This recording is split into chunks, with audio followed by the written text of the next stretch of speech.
Goto Gojek Tokopedia atau Goto mencatat sejarah baru di kuartal pertama 2026. Untuk pertama kalinya sejak perusahaan ini berdiri, Goto membukukan laba bersih senilai 258 miliar rupiah. Adjusted EBITDA perusahaan mencapai 907 miliar rupiah, tumbuh 131% dibandingkan periode yang sama tahun lalu. Segmen on-demand services, yang mencakup transportasi dan pengantaran, tumbuh 40% year-on-year. Segmen fintech melonjak lebih tajam lagi, dengan adjusted EBITDA tumbuh 674,5% year-on-year. Di atas kertas, ini adalah laporan keuangan terbaik dalam sejarah Goto. Pasar selama ini menunggu momen ini bertahun-tahun, sebuah perusahaan teknologi besar Indonesia yang akhirnya membuktikan bisa menghasilkan laba.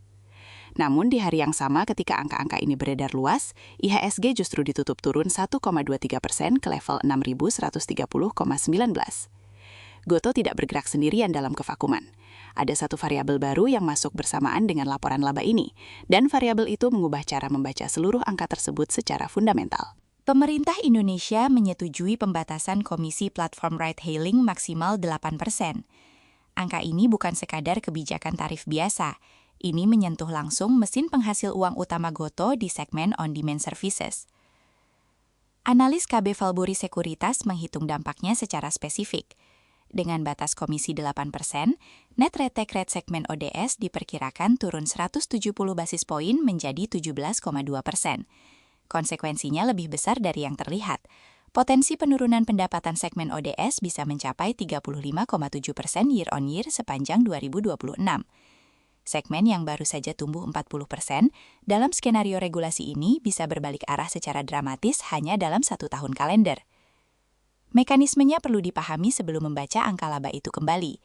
Platform ride-hailing mengambil komisi dari setiap transaksi antara pengemudi dan penumpang. Semakin tinggi komisi, semakin besar pendapatan platform. Ketika pemerintah membatasi komisi di angka maksimal 8%, ruang pendapatan Goto dari segmen ini menyempit secara struktural dan permanen.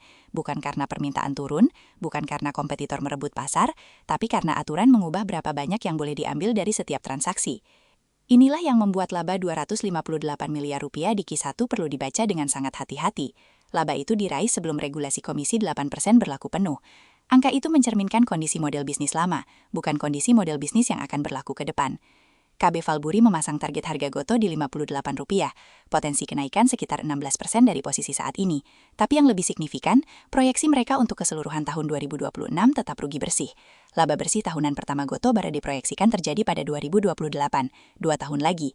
Target harga yang optimistis dikeluarkan bersamaan dengan proyeksi yang menyatakan bahwa perusahaan ini belum benar-benar selesai dengan kerugiannya. Pertanyaan yang tersisa dari paradoks ini bukan soal apakah Goto akan naik atau turun. Pertanyaannya adalah, apakah fintech Goto tumbuh cukup cepat untuk mengkompensasi tekanan struktural di segmen ODS sebelum 2028?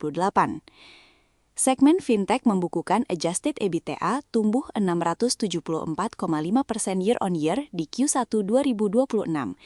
Ini angka yang luar biasa dan tidak terpengaruh langsung oleh regulasi komisi ride-hailing. Fintech Goto, termasuk GoPay dan layanan pinjaman digital, memiliki modal pendapatan yang berbeda secara fundamental. Tren makronya juga mendukung. Bank Indonesia mencatat transaksi pembayaran digital kuartal pertama 2026 mencapai 14,82 miliar transaksi, tumbuh 37,69% year-on-year, dan Goto adalah salah satu pemain utama dalam ekosistem ini. Untuk konteks portofolio hari ini, rupiah ditutup di Rp17.789 per dolar AS, melemah 6,39% sejak awal tahun. IHSG menutup sesi di 6.130,19. Dalam kondisi tekanan pasar yang luas seperti ini, saham dengan katalis regulasi negatif struktural membutuhkan margin of safety yang lebih besar dari biasanya. Target 58 dari KB Valburi mencerminkan kalkulasi yang sudah mempertimbangkan tekanan regulasi itu, bukan mengabaikannya. Mereka melihat nilai di Goto bahkan setelah memangkas proyeksi ODS, terutama karena momentum fintech yang kuat. Tapi proyeksi rugi bersih sepanjang 2026 berarti tidak ada dividen, tidak ada buyback, dan katalis fundamental berikutnya baru akan datang ketika laba tahunan pertama terwujud. Benchmark yang perlu dipantau dalam waktu dekat adalah angka adjusted EBITDA fintech di Q2 2026.